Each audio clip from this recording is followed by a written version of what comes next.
Marvin Divine.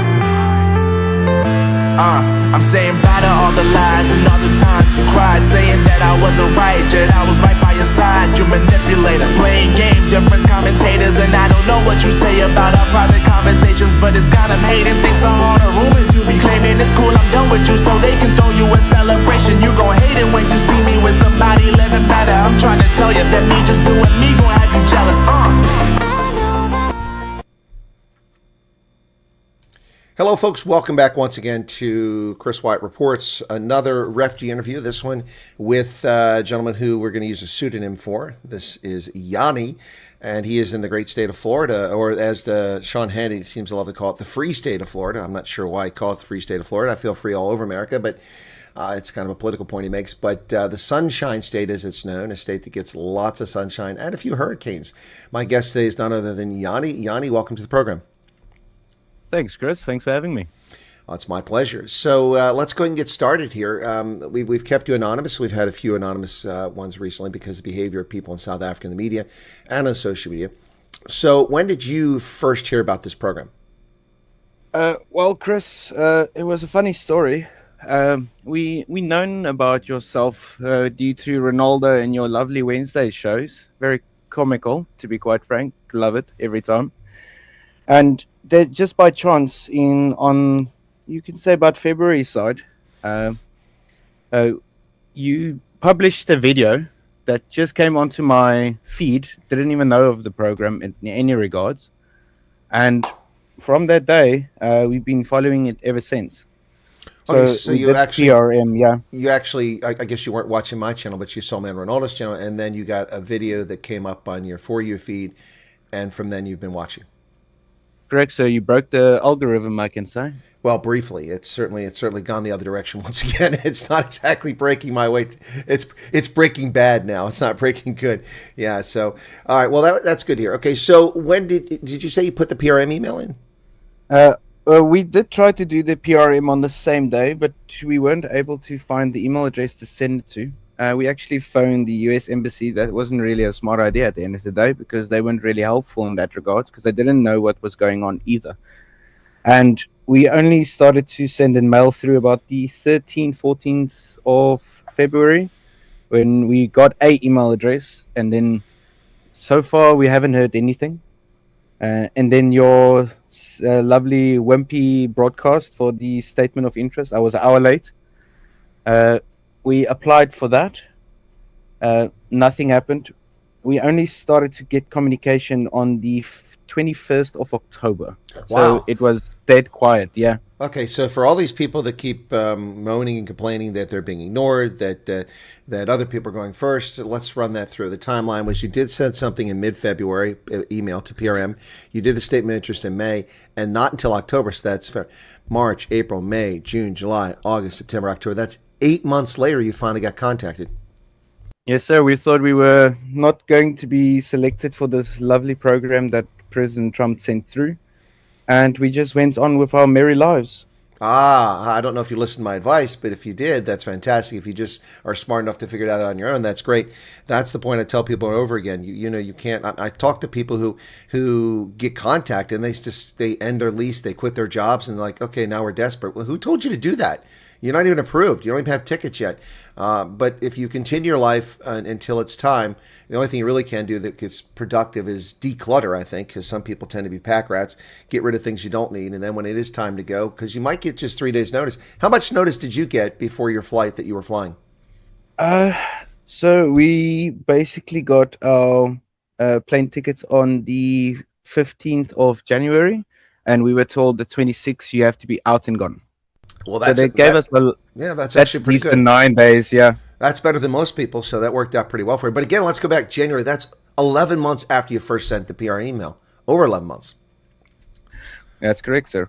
Yeah. And not a single feedback on that, no. Yeah, no, and I try to tell people this is happening, but they don't want to listen. And it doesn't matter how many times you tell people that refugees often wait, 12, 17 years in many other countries. And then, I think a lot of people look at this as an immigration program. It's not immigration. And it's important for people to understand that. It sounds like you understood that from the outset, that it was not an immigration program. No, sir. You come over as an alien refugee, and that's what your status is. You don't come over as a what's the right wording? Economical migrant or shopping for a better place to live. Destination shopping. There we go. Yes, Yeah. that one. Now, there's lots of that happens. In fact, 97% of all asylum seekers in America are frauds because they're economic migrants or destination shoppers who are looking for another place. It always kills me that these Europeans with their soft hearts, oh, refugees. No, I'm sorry. Those people came from Afghanistan. They went through 15 countries where they could have stayed safely, yet they decide they want to go to Germany because you give handouts. That's not a refugee. That's a destination shopper. And that's what happens with a lot of America, because unless you're coming from Canada or Mexico and you're a citizen of those countries, you have no legitimate, or you get on a boat in Cuba and float across the Caribbean, you have no legitimate basis to come to America as a refugee because you don't border our country. You can go through safe havens to get here. And that's the thing that drives me nuts about asylum and also with refugees. Refugees typically go to a country next door, but for some reason the world has decided that we have to let ourselves be flooded by refugees, and that's been a problem in America the past several years. And we've taken in millions of people for the past 40 years, and we get abused and called all kinds of names because of it. But this program here, were you surprised that Trump opened this program up? I mean, I don't think any of us saw it coming. We were very pleasantly surprised. The criteria were actually catered for us South Africans, in sense, all South Africans in general, that is currently having to fight the racial prosecution that's currently happening in South Africa at the moment.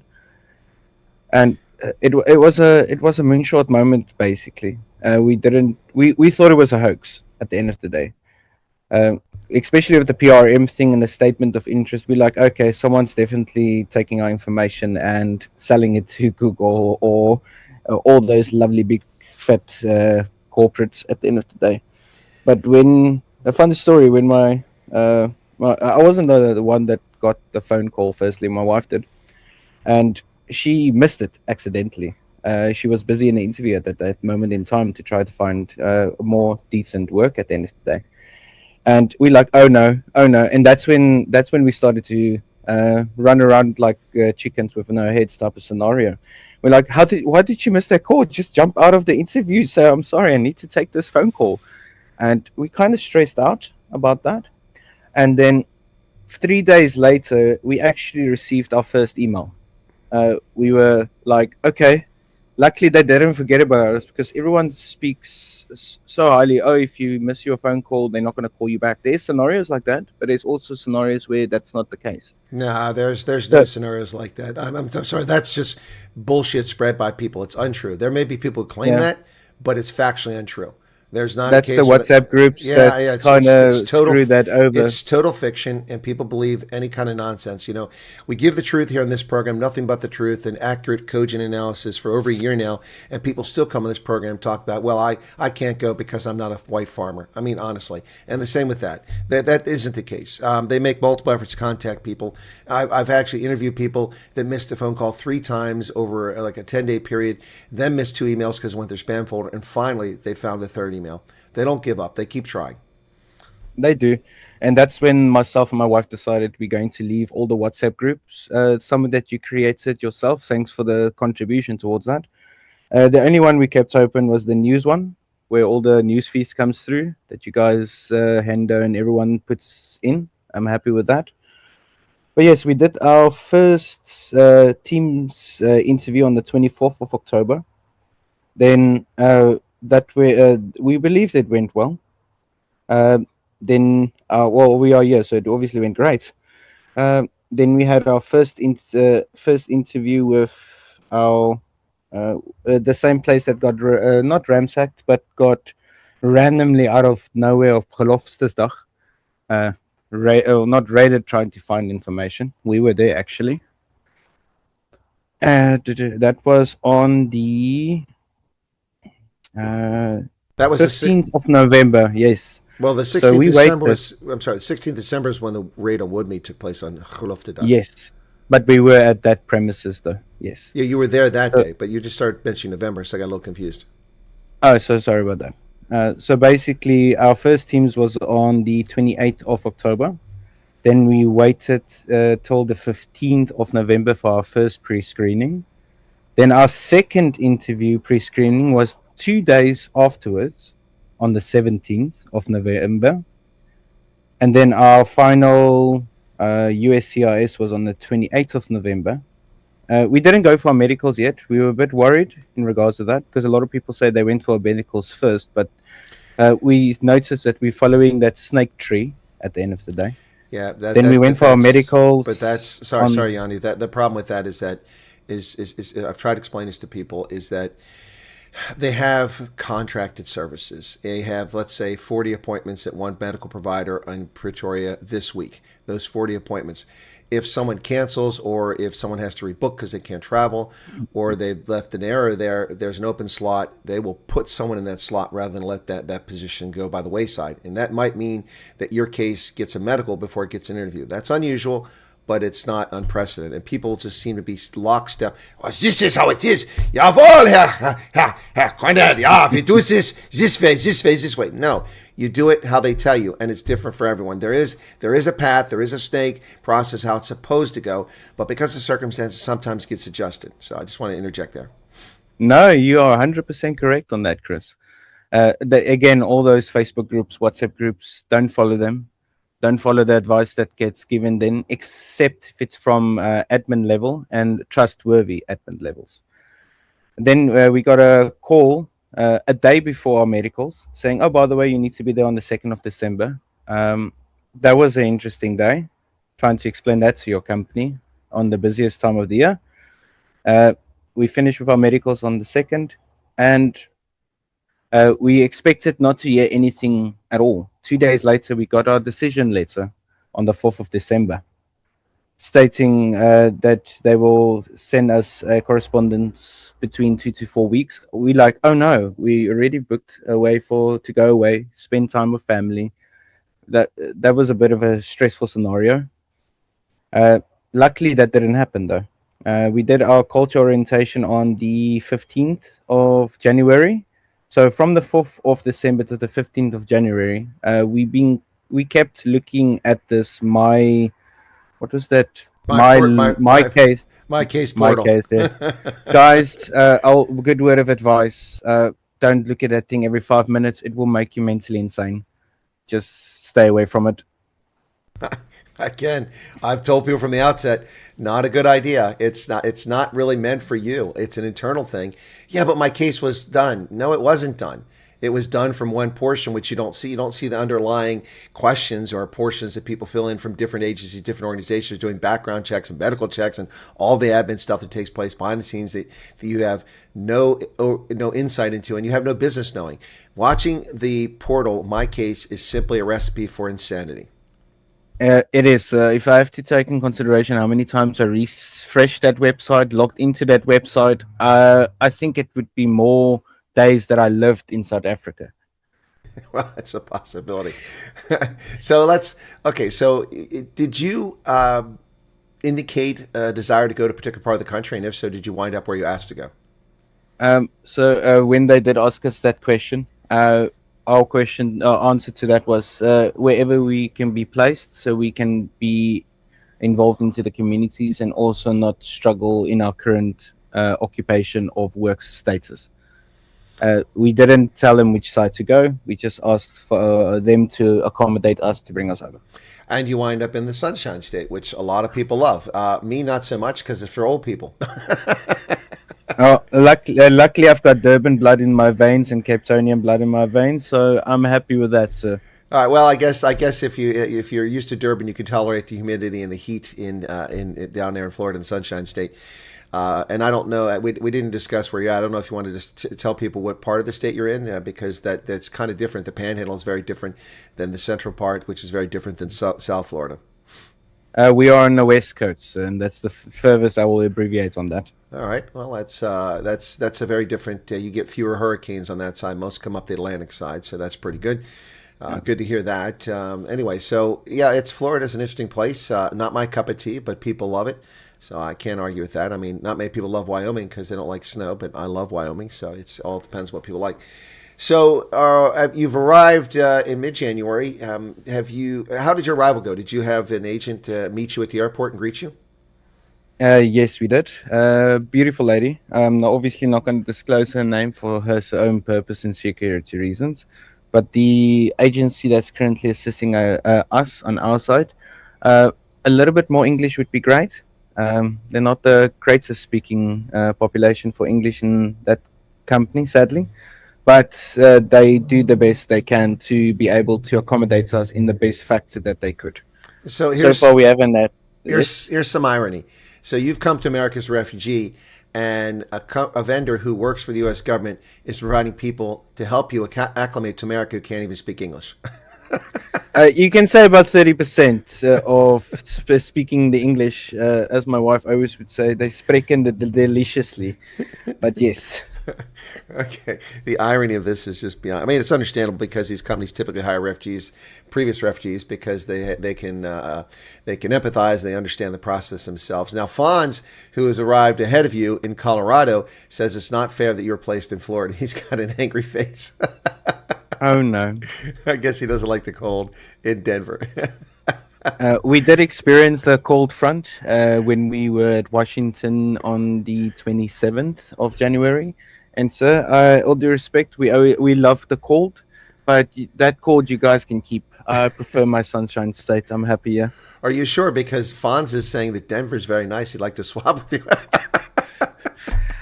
No, I prefer the humidity and the warmness and the lovely breeze of wind and that salty smell you get. Ugh. Luckily, I don't smell garbage dumps every moment I walk around like what I did in South Africa. Yes. Are there any containers floating down the streets? I'm just curious. Like Durban. So far in Durban, that's a different story. E. coli is an ugly thing there. Yeah. But here, we went to the beach yesterday, and I'm amazed with how beautiful it looks. The cleanliness, the how they keep it well maintained. We can't ask for better. Well, that's good to hear. So they greeted you at the airport. The language a little bit of a challenge, and then did they take your temporary accommodation or straight to a place you're going to live in? They took us straight to the place that we live in. Funny story on that. Okay. When we got there, the place was we were given donation furniture as per normal in the program. The place needed a little bit of love. There was a few things out of place. Some of the sliding doors didn't work. It's cosmetic things at the end of the day. But luckily there was water. Luckily there was lights. Everything was working in that sense. Our aircon unit wasn't broken. You know, a lot of people that stays in Florida, trust me, that's something you require. Yeah, don't misunderstand that at the end of the day. But it was nice and all. We started to settle in a week after that, and then we got a phone call because we actually wanted to move to an upstairs unit. We are top flat balcony people. At the end of the day, we like to be a little bit higher from the ground, and then we were given the opportunity to move. But they didn't tell us that we're going to have to move everything ourselves. That was fun. Let's not do that again. Yeah, but you didn't have a whole lot to move, did you? In that week's time, I was able to furnish my one bedroom apartment. Oh, so you did halfway. You had all the furniture to move then. Okay, gotcha. Yeah, that was exciting. Let's not do that again on that reference. Look, I moved 26 times in 36 years. I don't have much empathy for people that don't like to move. But I do have to interject here. Macedonia is in here. Says he hopes to be in the U.S. soon. Easy to spot. Be the guy in the All Blacks jersey. Just a second. I'm calling immigration right now. Okay, so yeah, easy to spot. All Blacks. Turn them away. Don't let them in the country. Okay. All right. We've taken care of that. So you're not coming over now. Sadly, there are All Blacks fans in America, but we'll deal with those people in Baltimore on the 12th of September when we spank the All Blacks. At least I hope that's what the outcome is. All right. So you got a place. You moved into a little bit better. So was there less cosmetic issues you had to deal with in the new apartment? Yes, sir. We were fortunate enough to have a new fridge, a new geyser unit. I'm not 100% sure what you call them inside these units, but they were fresh. Our stove was fresh. It was freshly painted.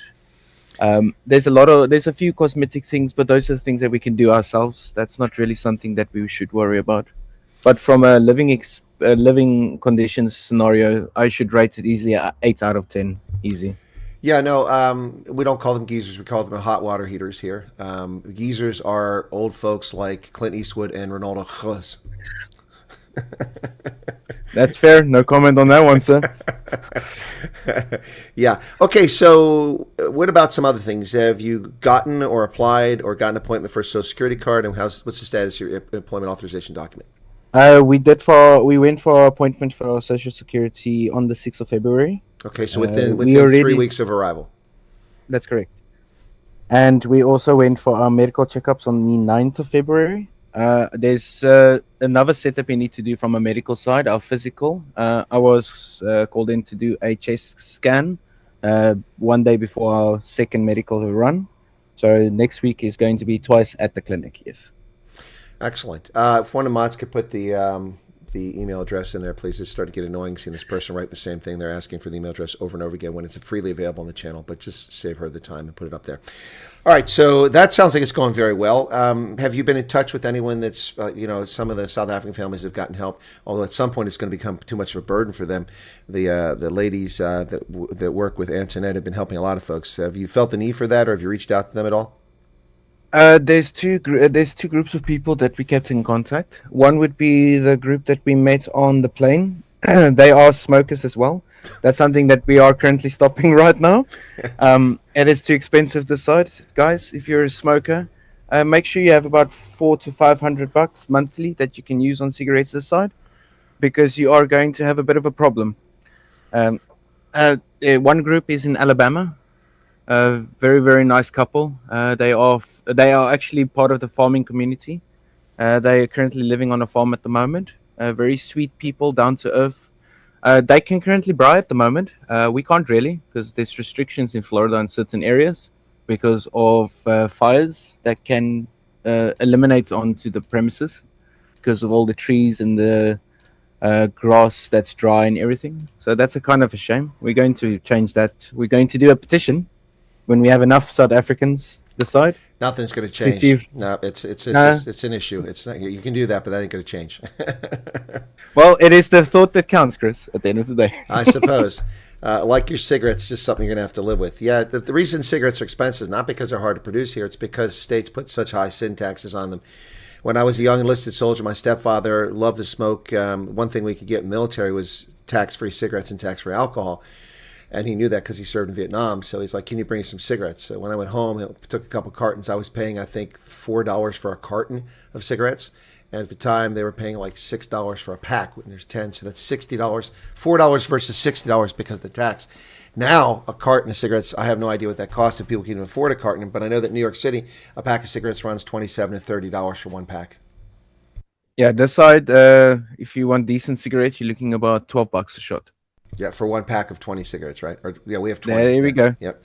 Yeah, because I think in Europe it's 30 in a pack, and we have 20 or something like that. I don't know. I don't smoke, so I don't really keep much track of it. It's a habit that's good to shake because it's not healthy for you anyway. So a lot of South Africans have abandoned it since they came over, even if it's been hard.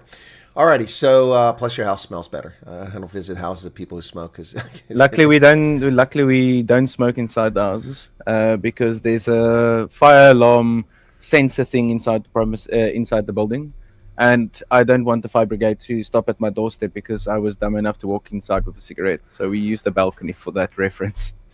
Let me interrupt for a second here. People are chatting back and forth, not listening to the program. They're talking about Discord and groups.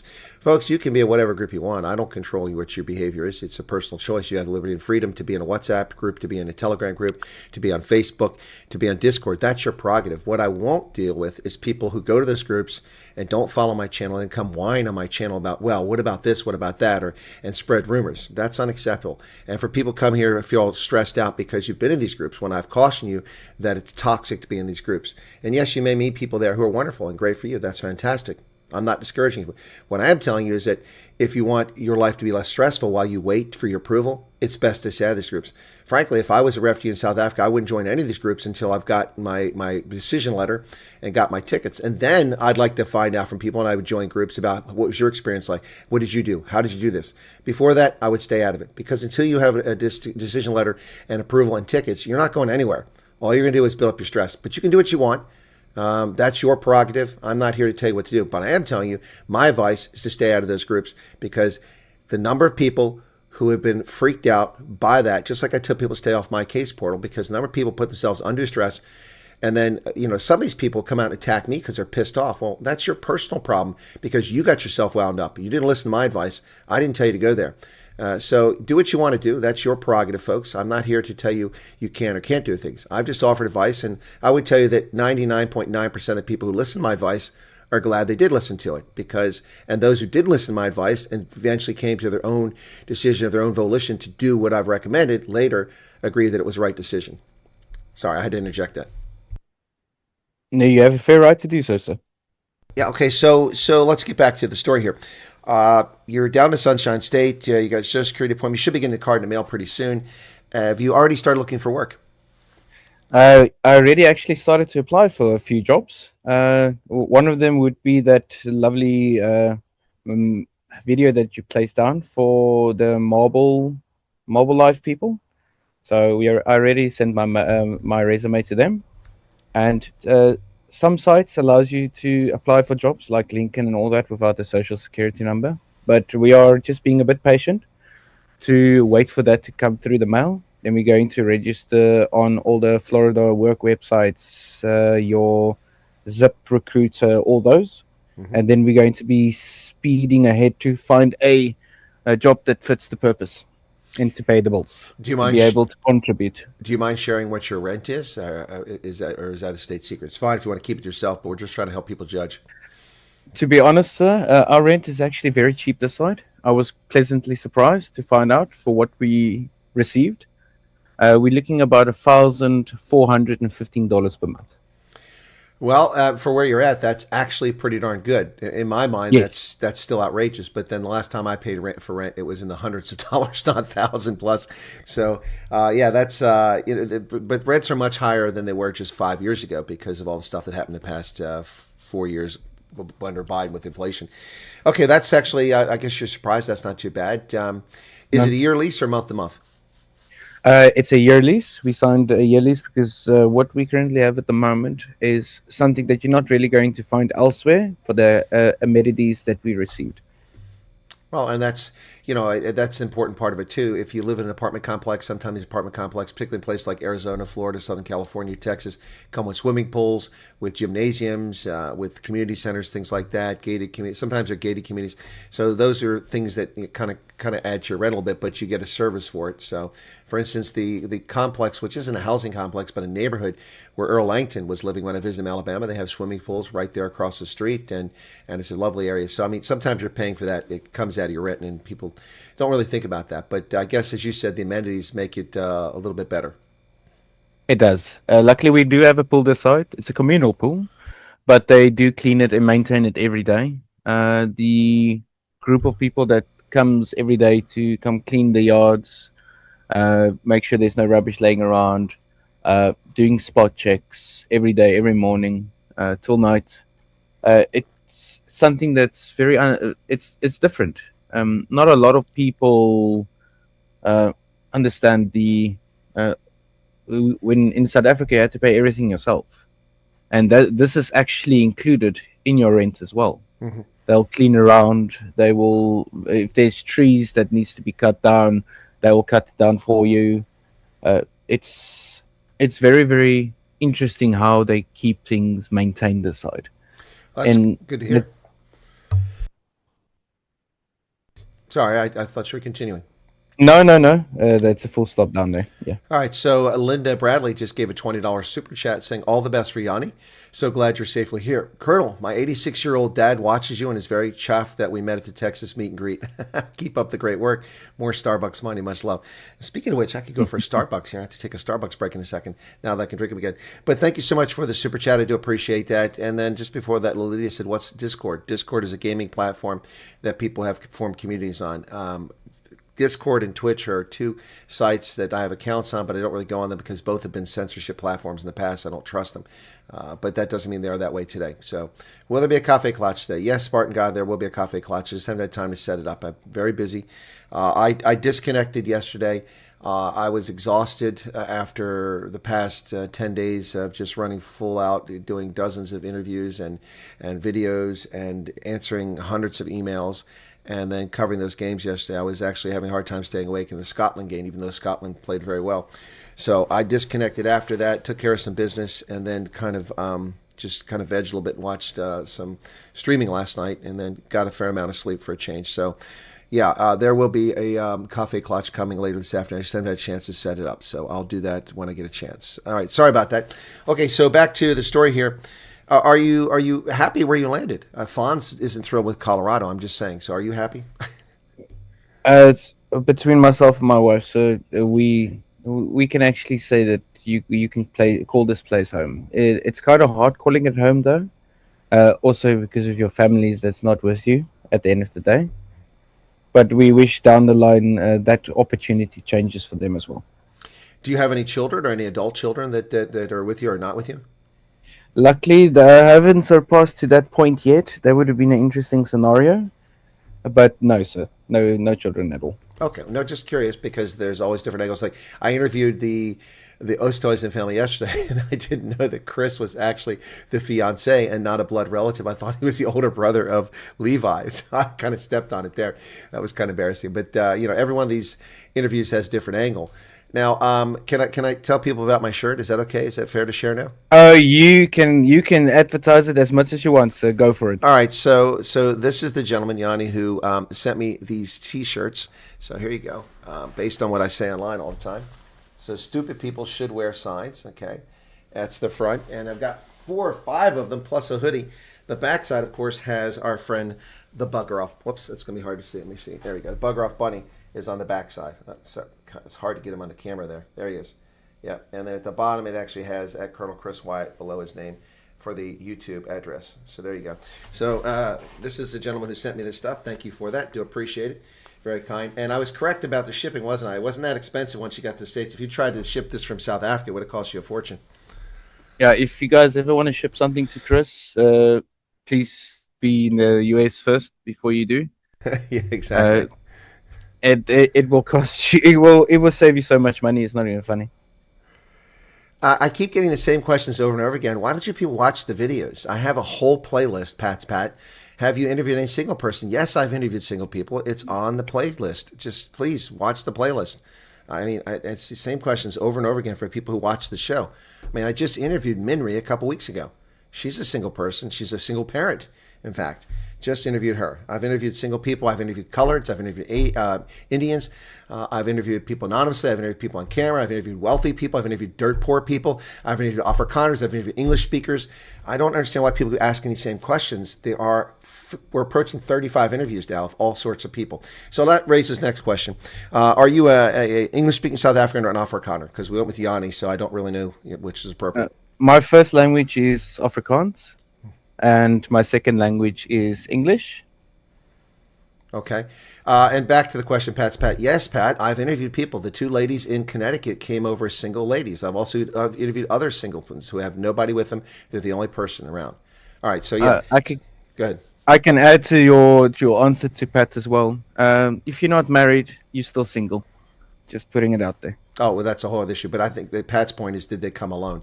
Yes, I've dealt with many people come alone. The lady who makes the Wyatt baby memes, she came alone. She just arrived this week. In fact, not an ideal situation. I don't think I'm, well, I haven't asked her if I could share this, but I don't think it's going to matter because you don't know who she is. But the lady who provides the Wyatt baby memes was put into an apartment where the heating system wasn't working properly, and she got ill. Thankfully, she got ill because it turns out it was carbon monoxide. She could have died. We could have had a tragedy here. And so the landlord and the maintenance people had to get on it right away, and they moved her to somewhere else because of that. But yeah, she's a single person, and that's a bad situation if you got a heater that's faulty like that. You got to have carbon monoxide alarms in your house, and I suspect that apartment probably didn't have one. It's not by law that you have to have it everywhere. I have carbon monoxide monitors in my house, and thank goodness. And by the way, they're pricey to replace. They'll run anywhere from $100 to $300 to replace them, or $400. But she became ill and had to go to hospital because of carbon monoxide poisoning. So yeah, there are singletons, and we talk about this all the time. Anyway, sorry. No, okay, Pat, it's okay. Again, people need not take offense when I mention something by name. I'm just addressing, so you know I'm addressing your comment, but it has come up repeatedly lately. People keep asking, how come no Singleton? How come you only interview rich people? How come this? How come that? All of that's nonsense. I have made a concerted effort to interview people of all backgrounds, all ethnicities, all marital statuses, with children, without children, and we keep uncovering even more unique situations like we did with yesterday with the Oosthuizen family, with Chris, who's not a blood relative, but he was linked in part of their case. He had to apply on his own, but his case was linked, and he came with them because he's engaged to Levi.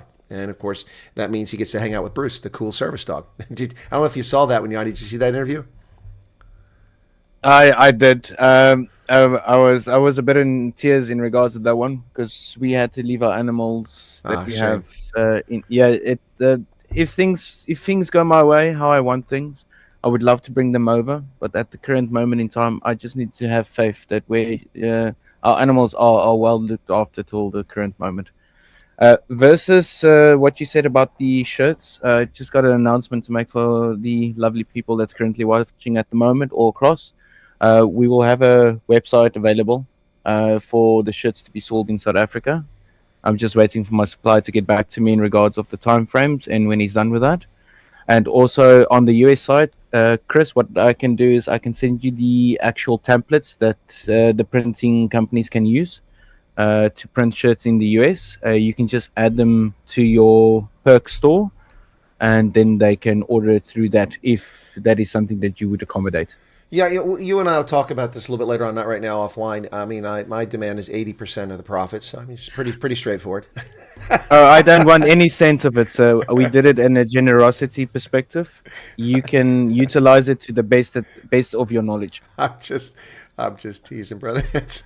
Have a little fun with it. You know, of course, the detractors claim that I'm making money off refugees. Whereas, anyway, all right. So, you've been here for a short time, so it's just a month. It's always not the best time to ask, but it is a good time to ask, and we can revisit later down the road. But do you have any regrets about applying for the program and participating in it? Applying for it and going through the process to get this side, I don't regret a second at all, because I know what I'm looking at for a future perspective. It's just a lot of people don't understand. To pack up everything, put your whole life in one suitcase and a backpack is not the easiest thing to do. The memories that you leave behind, the all those things that means a lot to you, you don't understand the mental destruction it does to you when you get this side and the realizing sticks in what you left behind. But you should also have a strong mentality to be able to see why you did it and for whom you did it for. Well, I'm going to say that what have you left behind? Let's see, 150 resumes to companies, only to be told we can't hire you because we'll exceed our BEE targets. You've left that behind. You've left behind constant gunfire, unless you live in Detroit. You left behind constant gunfire. You've left behind cinder blocks being dropped on the highway to rape and murder you. You've left behind being told that you're a pink pig. You've left behind being attacked in supermarkets and malls because of skin color, or your home being broken into because people presume you have money. I mean, those are good things to leave behind. Yeah, those are things that you will not think of when you decide. Except if you have, where we are at the moment, every third car that we see is a Dodge Charger or a GTR or one of those big Ford F-250 or 350 trucks.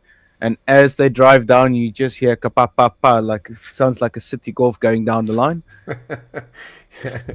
So there's some similarities, but the first week was rough, though, especially from there's no walls, there's no electric fencing, there's no safes with guns. It's a different aspect. You're going to have to get your mindset very well obtained, not look over your shoulder every 5 seconds. Nothing wrong to be cautious. But that type of living is not right. Well, and I've realized that. You're correct that there's no walls and fences and razor wire and that sort of thing. But there are plenty of gun safes. Trust me. Responsible gun owners have their firearms locked up in safes, or they have their gun racks locked up so the kids can't get to them. But yeah, we have 450 million firearms at least in a country of 330 million people. So we got plenty. Yeah, that day will come soon. Luckily, I've got a pistol holder in my vehicle, so that's not a bad thing. Yeah, I got you. All right. So, what about your wife? What's your wife got to say? Is she chuffed, or is she apprehensive? Is she missing home already? I mean, that's bound to happen. We do miss home. That's not going. I'm not going to sugarcoat that.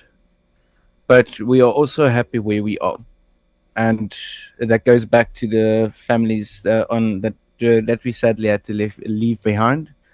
Uh, we do hope that they one day meet us this side, so we can have a good family this side. The other family you're talking about, have they applied for the program, or are there people who are reticent to Um, apply for it? they're reticent to apply at the moment. We were the first step to see how things go. Again, cautionality in South Africa. We have to be. So we are the test guinea pigs at the moment, and so far things are going great. And I believe when they come through for a holiday or something for the short abbreviation of time, maybe we would be able to change their mind. We'll see though. No, it's a good point, and that's something I've expressed to other people. You know, if you come over here, they're like, "Well, we'll never see our family again." Well, why not? Why can't they come on holiday? They can come here on holiday, just get a visa and come over. Just don't overstay your visa, because then you're going to screw yourself if you want to be a refugee. But come over on holiday, visit your family, see part of America, and see if it's really for you. You know, I mean, that seems to me like a prudent step if you have the resources to do it. That is the plan at the moment, sir. Well, Jannie, I don't know if you want to address this. We can skip this if you want, but Jason's asking if you came over with some reserves of cash, and did you get a vehicle, and what about licensing in Florida? I don't know if you had a chance to go get a driver's license in Florida yet, or if that's something that's on your plate. I would be able to accommodate that question. Yes, a few years ago, I would have had the opportunity to go to Australia. I did. From that time, I already started to save up, get rid of a few things, sort out my documentations with Home Affairs. So yes, I did have money on the side to save up. Again, did not know of the program that Trump provided to us in a very generous fact.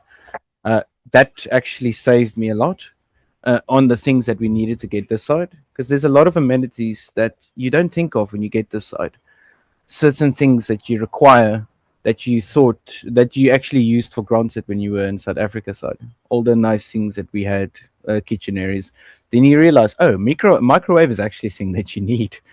Oh, you need certain utensils. You need actually a place to sit down. You need a table to have things on it.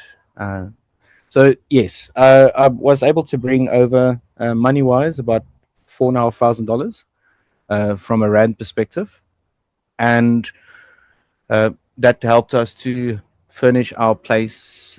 Not in like if we live in a mansion, but it gives us the basic couch setups, tables and chairs, a decent bed frame. You know, those type of amenities. That's very important. A decent bed. They did provide us with a Amazon inflatable bed thing that you open with a knife and it swells up. I did not think that thing would be comfortable at all. That's the most comfortable place to be at the end of the day. My wife enjoys it muchly. She sleeps till about 8 to 10 during the day. She's actually resting so nicely. I can see a different posture now. She's not as jumpy anymore. She's not looking over her shoulder. She does ask occasionally, is our car still there? Because she's scared people's going to tow the vehicle away because we need a permit to park where we are. So I understand the logic behind that. But yes, we brought money over. I was fortunate enough to have my pension paid out early. That's a convenient factor. And on Valentine's Day, watch out for the Floridan salespeople. They have a way to get into your heads. We basically went to go look at a vehicle just to look at it, because obviously we need to prepare to buy a vehicle, see how much it will cost and everything. Yeah, we walked out with a car that day. Oops. Yeah, Impulse it's one buy. of those. Yes, was one of those TikTok reels when someone trips you, you tap your phone, or you tap your card against the card machine. You walk out with a bike scenario. That's basically what happened to us. So you have you have a vehicle now. That's correct, sir. Okay, excellent. That's congratulations on that. What about licensing in Florida? Have you already gone for a driver's license? For us to do that, we need our social security number. It's a by law this side. to be able to register with Florida for a license and all. So we're just obviously waiting for that. And so And then you're driving on your South Africa license at the moment. That's correct. We've got about 30 days, I believe, Yep. if I understand the rules correctly. That's normally how it is. 30 to 60 days most states. Yep. Yeah, so it's 30 days for us, so we can basically drive our vehicle to about the 28th of this month.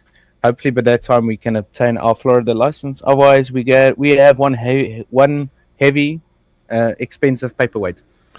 Well, the good news is you won't rack miles up on it, so it'll cost less on maintenance while you wait for your Social Security card and your license.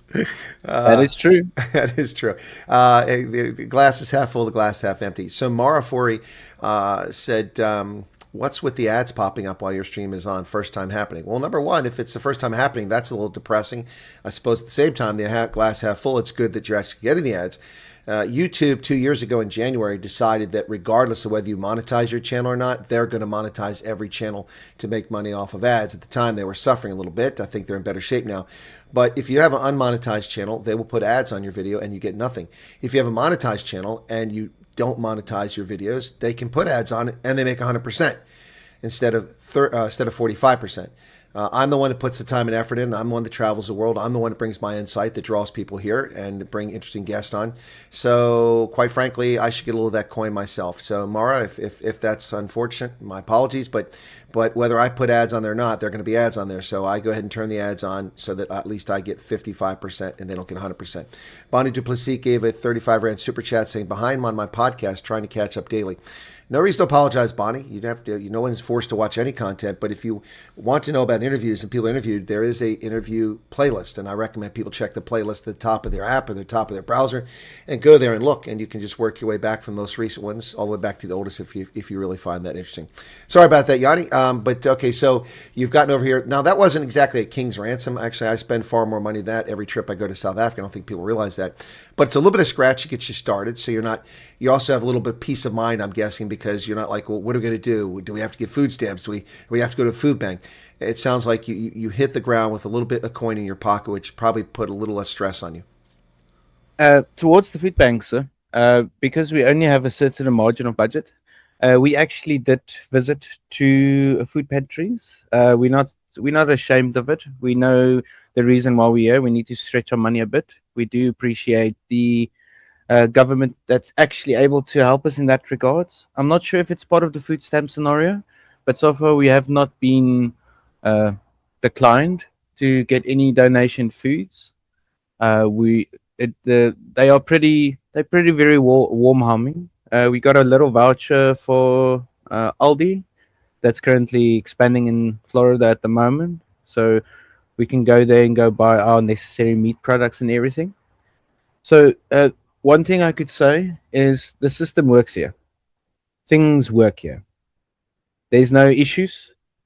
Only issue that there would be is to lift up your rear behind and go do it. Don't sit and worry about things that's happening tomorrow. Just put your foot down. Say, okay, today I'm focusing on this.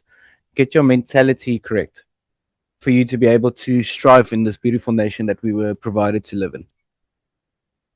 And that raises another point. You talked a little bit about the ability to bring a little bit of coin over. And so did you maintain South African bank account or accounts? And were you able to set the account up here? Because you're not supposed to be able to open a bank account in America without a Social Security number. But I've been hearing from a lot of refugees who've been successful in opening bank accounts here, even without a Social Security number. Which, does any of this apply? We did not open any U.S. bank accounts in any regards. Because I was with FNB, just open a global account. It works. It works on everything here. Just don't use it on Walmart. Walmart will flag it as fraudulent. You're going to have a bit of a problem there. But wherever you go to tap, it works perfectly fine. That's how I bought my vehicle. I basically just tapped, put in my PIN, and the money went through. Wow. So if you are so if anyone's coming over with a FNB account, open a global account. It will cost you about $12 to initiate the account. Put your funds in there 1 day prior of your flight that you can take over. That works at all the airports. When we landed at Amsterdam, we were able to buy food there with it. Also in Washington, same thing. Everywhere you can go, you can use your global account, but don't use it as a permanent thing. Use it as a temporarily, so you get your US account this side, and then you transfer your funds. Well, how are we going to do this? We're going to put the funds in PayPal, and from PayPal pay into US bank account. And So if you are if and yes, some people complain about the fees, but I don't think they understand that. Now, Capitec apparently charges only a few $100 to do this, so that's probably a good option. But PayPal is not a horrible option. I'm not promoting PayPal, but it's not a horrible option because they're going to charge you about 3% max, whereas MoneyGram, Western Union, and some of these bank transfers will charge you a fortune to transfer any amount of money over. It's pretty crazy. that is true. But if we're going to worry about fees at the end of the day, Chris, there's a lot of unsuspected fees in each state. That 3% you save, you're going to waste that somewhere else. So the best way to go is just to make sure that you have funds available to use and take it basically from there. Well, speaking of fees, not fees, but things you weren't really expecting, since you've mentioned you purchased an automobile, I think you got a little bit of sticker shock because the price that you see is not the final price in states that have sales tax, which are most states. So I think in Florida it's 7%. So let's just say let's say your car was $1,000. Now just make up a figure. That means you were ready to pay $1,000 and your bill was $1,070. Plus you had to register it. Now, was that a bit of a shocker to you? Were you surprised? Yeah, doesn't matter which vehicle you buy inside this beautiful country where we are in Florida at the moment. You are going to pay about $830 for a new license plate. Doesn't matter if your car is $50 or $100,000. Well, okay, hold on. I got to correct you on that. That's Florida. Now, in Pennsylvania, Florida, yes. Pennsylvania, I pay $100 per year, and that's because I choose to. I could pay a lower rate because I put some fees on there for environment and for veterans and stuff like that. And when I was in Ohio, that was $26 a year. When I was in Arizona, it was $13 a year. But in Washington State, which has a high, they have a property tax that goes on the sale of a car, a registration of a car. There, you're going to pay over $2,000. But you're saying in Florida, you had to pay $800. So you had to pay the 7% sales tax plus you had to pay $800 to register it. Correct? That's correct. That was one of the unexpected things that you don't expect. So just take that in mind. If you ever buy a vehicle, and let's say the vehicle costs you $5,000, just an example, always make sure you have about 20 to 30% of that full amount extra available, because the first initial insurance, if you take out a extended warranty on your vehicle, depends on what vehicle you buy. The dealership tax, doesn't matter which vehicle you buy, it will cost you about $1,200.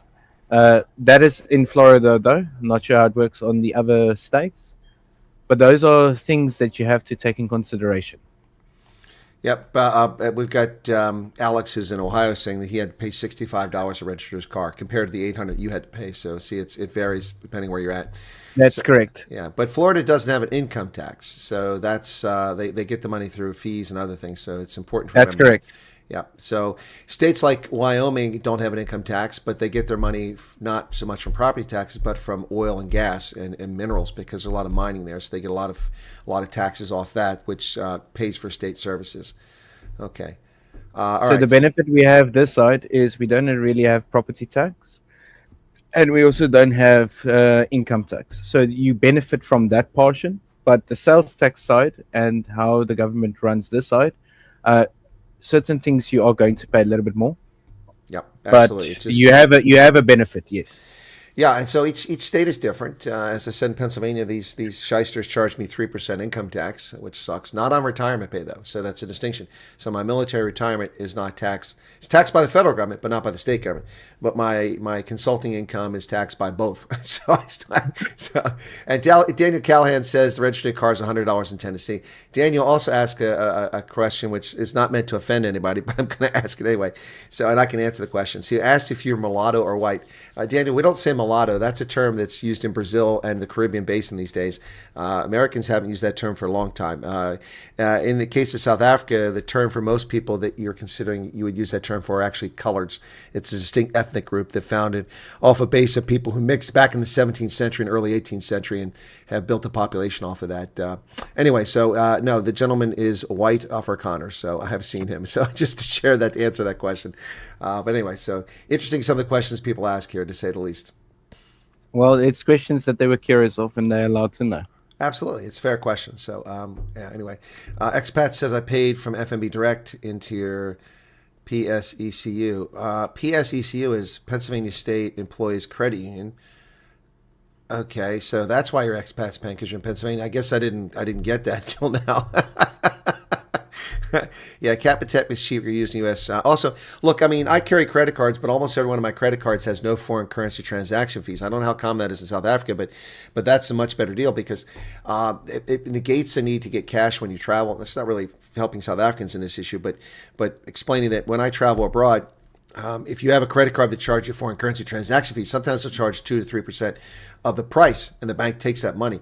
But if you don't have that, the bank, when it does a transaction bank to bank and concludes your sale and transfers the money, does it at the best rate favorable to the bank. And so you wind up getting a much better rate using a credit card if it doesn't have foreign currency transaction fees than if you get money from Money Changer. When I lived in Botswana, I had a credit card that charged me 2.5% for every, or 3% for every transaction.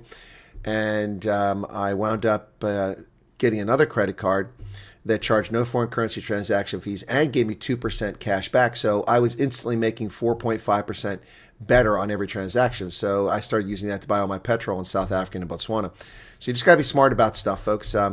Broken Arrow says there's zero fees for swiping Capitec. When you say swiping for doing a transaction, yeah, so that's no foreign currency transaction fee. That's what we're talking about. All right, so these are lots of options people can follow when they come over here. So for you guys, you kind of alluded to it there, Jannie, a little bit, about there are some things that are tough, leaving things behind, leaving family behind, leaving the life you've known. What's been the most difficult part of this for you and or for your wife? That's a very good question. The safety aspect, it's different. It's a bit hard to transition towards it. I still find myself waking up 4 o'clock in the morning, go out the back door, seeing if my car's there, making sure the door's locked. I pre-check it like 5 times. The fact that I don't have a trailer door or alarm system kind of annoys me a bit, but obviously this side things are a bit different. From we got here, we haven't had any inconveniences whatsoever. Maybe a little bit of a squirrel when we were still staying at the first unit upstairs, but again, that could have just been anything. But at the end of the day, it's just that whole safety aspect that we need to get a bit over. We were a bit, a lot of people could phrase it as PTSD. It will mentally destroy you. And from I got here, it took me a few weeks to get over that part. And I feel more relaxed. I feel more, I can actually sit and just take in what I'm seeing, what I'm hearing. I'm starting to actually enjoy my life, as what I had to constantly look over my shoulders everywhere I go, everywhere I drive, track my wife on a Life 360 app to make sure she stays on the same routes. Don't want her to drive at night. I was the primary driver. I always drove her around. She's not incapable of driving. She's actually a very good driver. So at the end of the day, that whole danger aspect, it's a bit different. You should still be wary.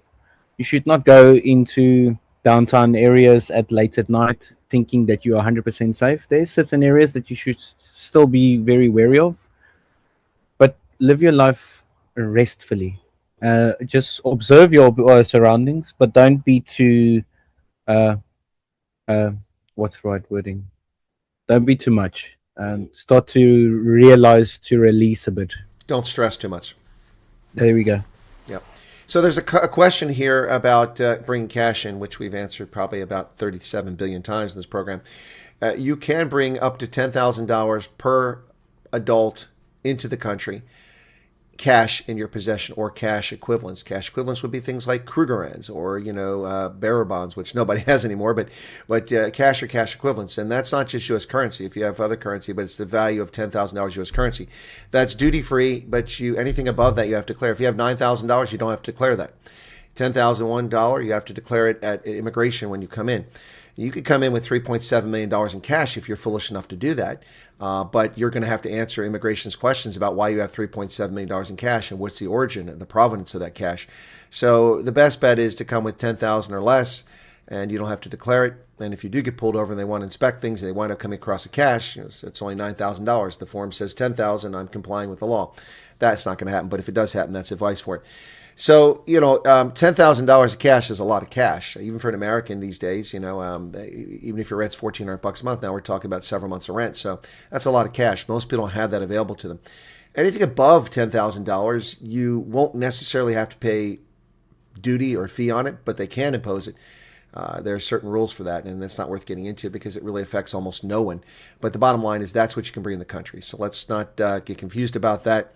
But if there's a couple, a husband and wife, and if you have an 18-year-old child that's an adult, then all three of you can carry in $9,999 and not say anything, or $10,000 actually. $10,001, you got to declare it. Now, hopefully that makes sense, and hopefully that puts that question to bed. Not an issue for me. I don't carry that kind of cash, and I don't think that Jannie carries that kind of cash either, so not something to worry about.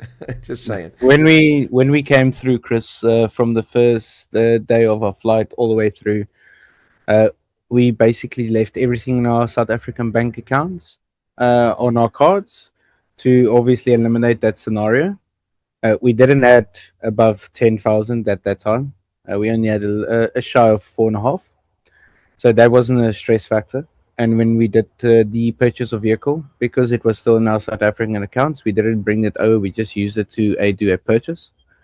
That's the way we went with this specific one.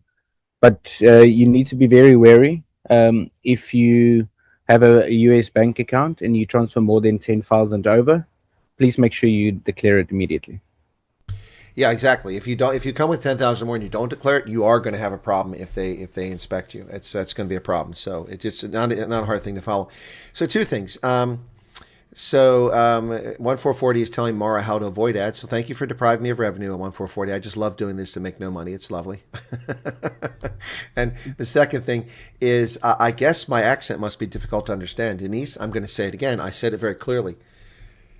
You can bring up to $10,000 equivalent, cash or cash equivalent, dollars. And if you have other currencies, it's dollars. So 10,000 Rand is not $10,000.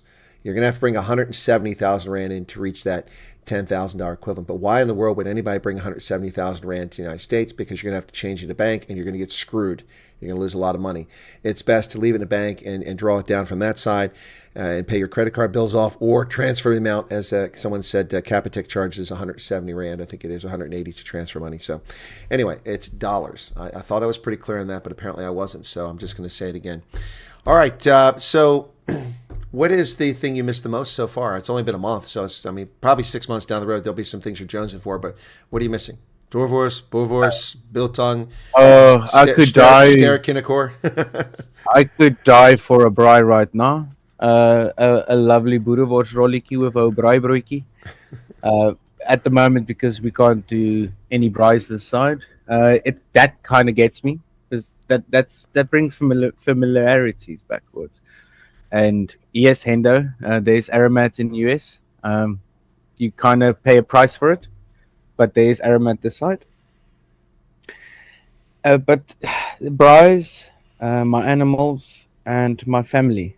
Those are the three important things that I'm currently missing at the moment. The rest is cosmetic, things that you can change. I would die to have my Haval that I had this side, especially with the tech. But at the end of the day, those are things that needs to be replaced. I lost money on my vehicle. I just evened out, you can say. But I bought that vehicle in the process while we were still busy with the program, before we were called on the first round. I bought it in August. I lost basically my full deposit. Thanks to my family, they were able to help me out to get it evened out, so I don't have any debt on that. I'm debt-free at the moment. We sorted out our wife's accounts and everything through a specific process, and so we are this side with nothing holding us back from a financial perspective. Well, not to rub it in, but I just had a braaibroodjie in Texas.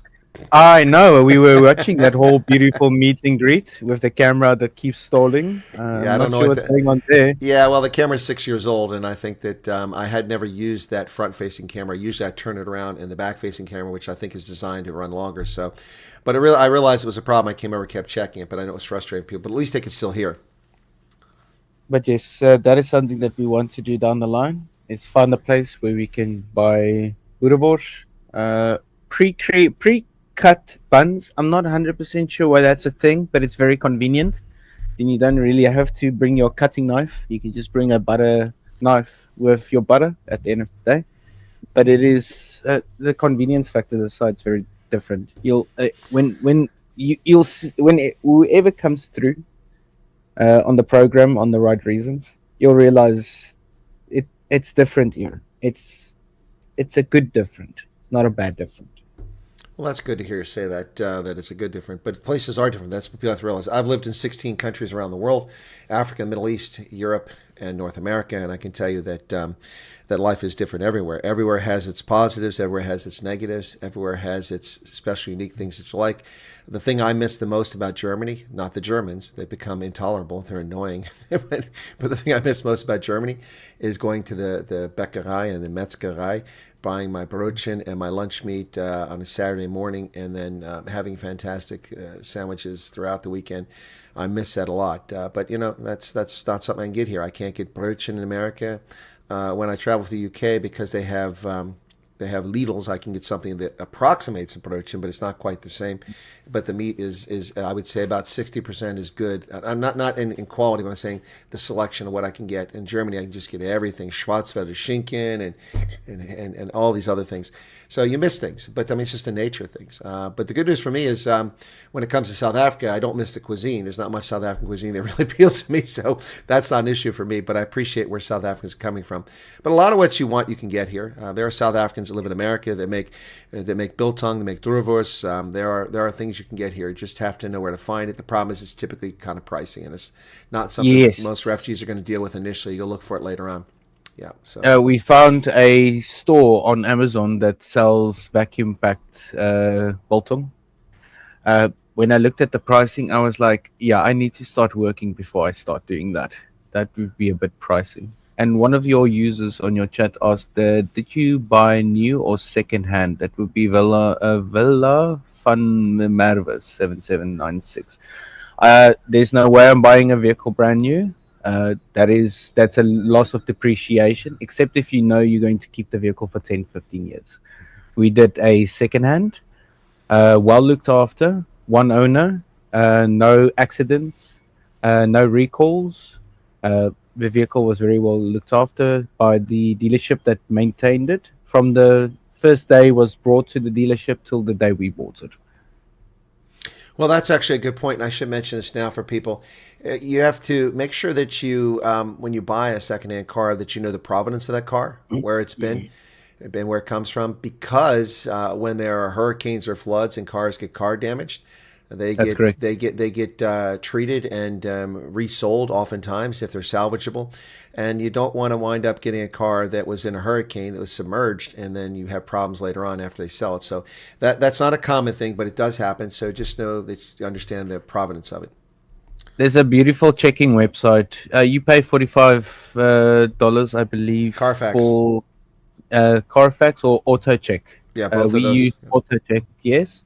And so far, out of all the vehicles that we looked at, from the cheapest to what our budget can obtain, it was very reliable. And the same report that we pulled, the dealership gave us as well. Absolutely. So Paul Bosoff asked a question about can I ask someone the thing we in the USA help more than, I don't understand what he's saying, but I think he's asking about the cap, 7,500 people. First off, it's not 7,500 people, it's 7,500 reserved for the world, 7,000 for South Africa. So I would stop worrying about the cap. Number one, there's only 2,000 plus people over here now. It's a long way. We're already 4.5 months through the fiscal year. I don't think people pay attention or realize what the hell's going on here. The cap is just a planning figure. I've told people this thousands of times, that during the debacle that Joe Biden had, we had 168,000 Afghans dumped in this country in a matter of about 3 weeks, unvetted, and just dumped in our neighborhoods. So that was not the cap. We've never had a cap of 168,000 from one country or for the whole entire world for a single year. So I would not lose any sleep over the cap. And even if you are losing sleep over the cap, we're now 4.5 months through the fiscal year. And we've only brought over, well, by the end of January, 1,600. So that's October, November, December, January, 4 months of the year, 1/3 of the year, 33%, we only brought 1,651 people over. So now we've got February, probably add to that. So I wouldn't worry about losing any sleep over that. And it doesn't matter. If you're approved for the program, you eventually get over here. If there's a cap for this fiscal year, then the next year starts 1 October and people start coming over again. So I'd stop fretting over that. I mean, it really has no impact. I mean, especially if you haven't even bothered to put your name in the hopper. Why are you asking questions like that? That's kind of silly. I'm not addressing it to the person asking it, but it's asked so often that it becomes a bit much.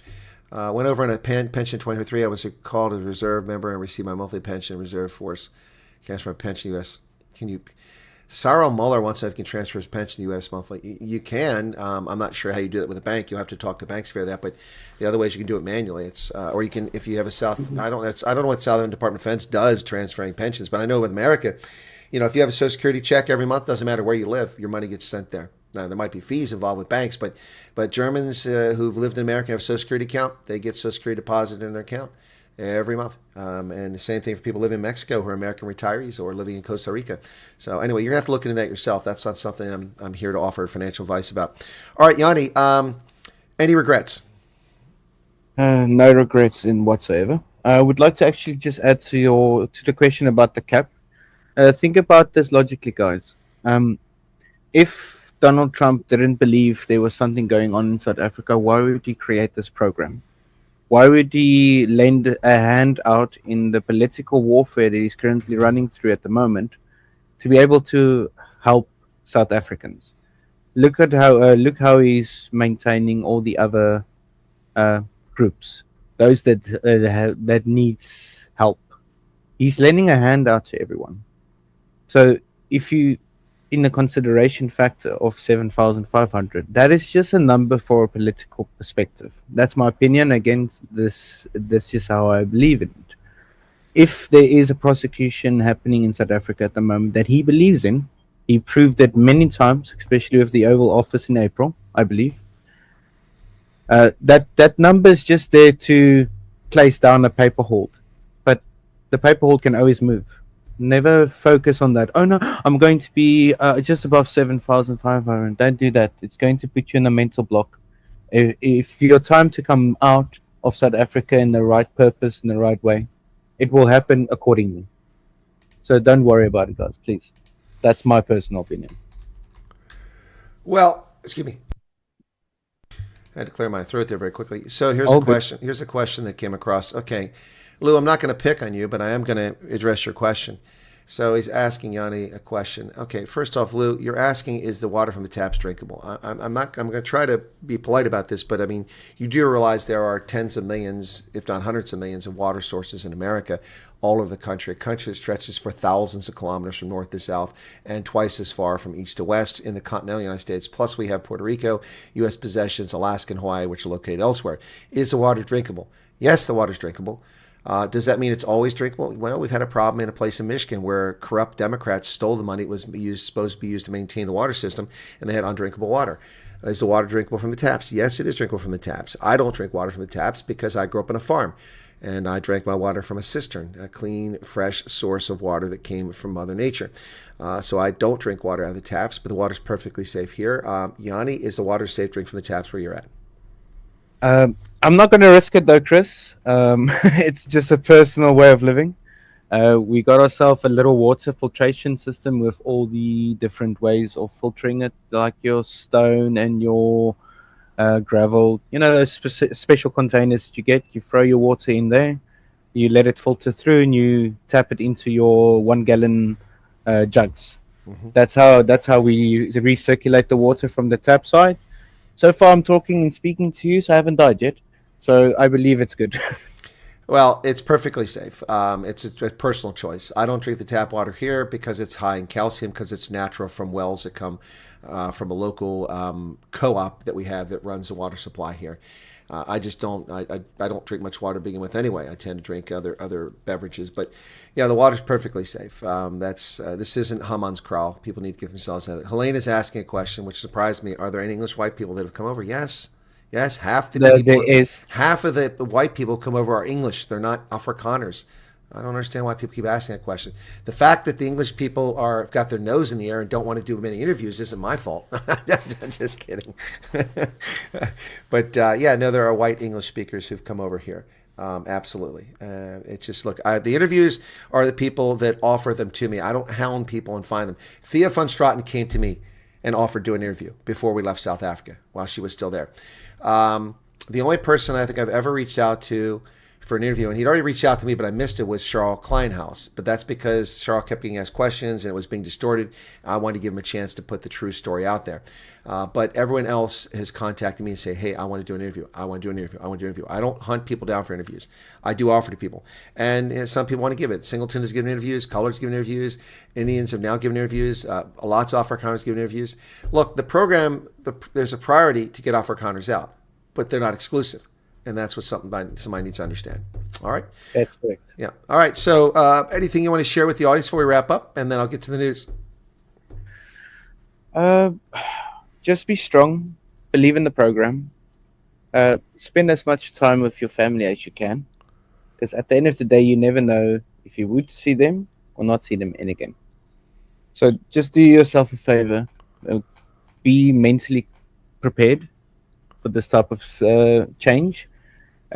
It's a big change. A lot of people think it's just packing your bags and going on holiday. It's no such thing. This is a very big step.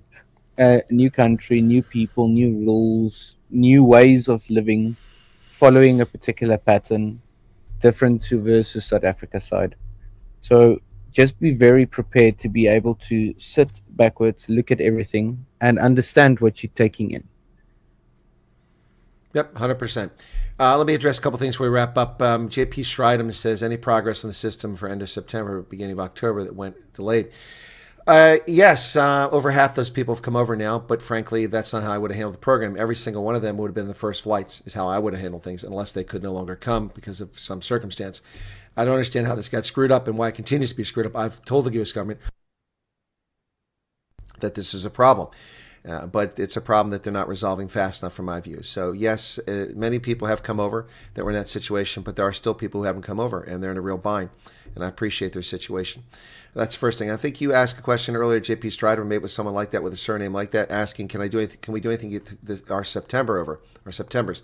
I have no idea what you're asking unless you're discussing the surname September, which seems to be pretty common amongst the color community, if that's what you're talking about. Colors can come over here if that's what you're talking about. But I don't know. I saw that earlier in the chat, so I just want to address that very quickly. At what point in the process do you find out where you're going to be placed? At the end. You find out. At the you end. basically find out on the day you receive your plane tickets. That's when they designate where you're going. Well, that's not entirely true. That's true in your case, but there are cases of people who know who their case officers before they go over. In fact, we've had people found who the case officers are 2 or 3 months before they go over, and which has created its own level of stress. Oh my gosh, why can't I go over? And it's look, the program from my point of view is uneven and at times chaotic in its execution. So yeah, so you just said, oh well, but that's a fact. I deal with this all the time. People they tell me their case officer give me a phone number for someone that they're going to see in California 3 months before they go. And so other people find out right beforehand. So you find out when you find out. And if you don't like that, then don't get in the program. Yeah. People have to take in consideration you're not doing home shopping. You're not doing a window shopping. You are leaving for one purpose and one purpose only: safety. And as we've seen, you South Africans, although you won't move anywhere in South Africa, you sure as heck have no problem moving in America if you don't like something. I've already interviewed someone who moved from Maine to Dallas and met the other person, traveled with that person, both singletons. And one of them English speaking, one Afrikaans. And then I've also met we've also dealt with people who move from Iowa to Kentucky, and people just pick up and move all over because they want to. You're not chained. But my advice to you is when you get here, get what you're entitled to sorted out and help with what you need before you pick up and take off. Because if you get on a plane from Pennsylvania and decide to fly to Florida, You don't have an agency down there, and no agency is obliged to take you. They're not being paid to provide services to you, which is what they get. They get money to help you. And if you leave here without having the things you need, then you're going to have to figure it out. You're going to have to go to Social Security and get an appointment. You're going to have to answer questions. You're going to have to process your I-94. You're going to have to do this. You're going to have to, and what do you know about that? You're new to the country. Why turn down assistance? Now, for those getting poor assistance, that's a whole other story. But for those of you getting assistance, your best bet is to get the assistance, get it taken care of, and then think about moving somewhere else. I think that's the best advice. But I don't think that Jannie's going to leave Florida. He seems pretty happy there. Oh, I'm very, very happy up front, Mr. Chris. Very, very. I couldn't ask for better. All right. Well, cool beans. All right, Jannie, thanks a lot for coming on. Thanks for the T-shirts. Really appreciate them. When I get a chance, he's going to send me the stuff, and I guess I can put it on my shirt stores. We can do that, or maybe I can talk to Jannie about maybe we can do something together, but that's a whole other story. Anyway, thank you so much for coming on. Appreciate you sharing your story. I'm guessing your wife is shy, and that's why she didn't come on. That is 100% correct, Chris. I'm usually the speaker of the house. I usually have level-minded ways to... like in the case of this interview, not a lot of people have the right mindset to be able to talk fluently, correctly, and have issues about it. But I just want to say, though, for those that's currently still in South Africa, just be strong. Know why you're doing it. Don't see it as a economical outweigh. There's a lot of jobs here. Hell, I can be a certified plumber in 2 months, and I can gain about between $60,000 and $80,000 a month. Oh, yearly, sorry. So don't worry about things like that. Come over for your safety, for what you want to achieve for your family, the peaceness. And I just want to say I do miss my family. I love them to bits. And hopefully I do see them soon. Well, those are awesome thoughts. There's a comment that came in here at the end. I am going to address before you go. And Jason Barnard says, Jannie is debt-free. I wonder if that includes the plane tickets with a smile. No need to answer that. Oh, no. The promise letter is signed. Yeah. I have to pay that back as well. Yeah, so he's debt-free from South Africa, and he's debt-free on this side. But you have no choice. If you have the money to buy your own plane tickets, it doesn't work that way. Your ticket is purchased by a U.S. vendor who works for the U.S. government, in this case, RSC in South Africa. They purchase your ticket. They book your travel. You cannot travel any other way because you can't just get on a plane and fly over here. There's no one from USCIS waiting for you at the airport. They don't know when you're arriving. You can't just come here haphazard whenever you want. This is not a holiday. Therefore, you're coming over here as a refugee. You're being processed. You're being taken to the airport by U.S. officials and security. You're being put on a plane by them and ensuring that you get where you go. Now, if things fall apart like they did in Frankfurt, no one from IOM shows up and leaves you in the airport overnight, then reach out to the Wyatt Army. We'll try to help you. But you have no choice but to have your ticket purchased by them, and you incur a debt. That debt is not liable until 6 months after arrival, and you pay no interest on it. It is an interest-free loan. And the thing is that you're paying back the loan at less than its value because inflation is eating away at it by the time you pay it back. And the other part about this is that it's actually a good thing. By those 6 months, you have a Social Security number, and as you pay back that loan, you build a credit rating and a credit history. Here's the other thing. If you're in a family, say you've got a big family or you can't find work that's suitable for you and you're having a difficult time adjusting to life in America, the International Organization of Migration will adjust your payment terms and delay it further if your circumstances warrant that. So the ticket that you have to pay for is nothing to worry about. Unless you have a family of 9 and your tickets cost $2,000 each, then you have a debt. that's a second-hand car payment. But most people are going to have a couple $1,000s at most, and so it's nothing to worry about. All right, and but yes, so it actually works in your benefit, which most people don't realize. I don't want to owe anybody money. Look, I appreciate that. I don't like owing money for a house. I'm a debt slave to a bank, and they could confiscate it any time if I miss a payment. So I don't like that either. But the bottom line here is that you need to establish a credit history. There's 2 things you need in America, or you're a nobody. You need a Social Security number, or you don't exist. A legal Social Security number, not a stolen one like illegal aliens get, but a Social Security number that's yours, and you need to have a credit history. If you don't have a credit history, you can't do squat. You can't get car loans. You can't even apply for apartments in many cases. You can't get utilities in some places. You can't do many things. You have to have a credit history, and the better your credit history is, the better your credit score, the easier life is. When other people are getting car loans at 6 and 7% when I bought my last car, I got it at 1.75%. Why? Because I have a strong credit history. And I pay my bills on time, I don't miss payments, and I don't overuse my credit. I keep it to the balance level it should be. Anyway, so sorry to keep you on, Jannie, for that, but I want to answer that question because it came up. No, it's a fair question to ask, and it's a fair answer to give. Alrighty, Jannie, I'll let you drop off. Bye, Donkey, and then I'll get to the news. Thanks for tuning in and joining us today. We really appreciate your insights on your experience in Florida. Feel free to keep us updated. Will do. Thank you for having me, sir. Have a beautiful day. All right, folks, that was Jannie in Florida. Let me put him in the waiting room. He's a pretty smart guy and get himself there, but I'll help him out. I didn't have to change his name on the screen. He already put Jannie up before we got started. It's a pseudonym, of course. Thanks for tuning in. Really appreciate everyone being here today. Be sure to hit that like button if you haven't done it already, and you'll be transferred to the news program, which is now about 12 minutes late. I'll start it at the bottom of the hour. Thank you for being here. We got lots to talk about today, as always. And yes, I will set up the Refugee Cafe Clutch for later today. Okay? Thanks, everybody. Appreciate it. I think the Refugee Cafe Clutch is losing steam, though. Less people are interested in it, but that's fine. We'll keep it going for now. All right. See you shortly. Cheers.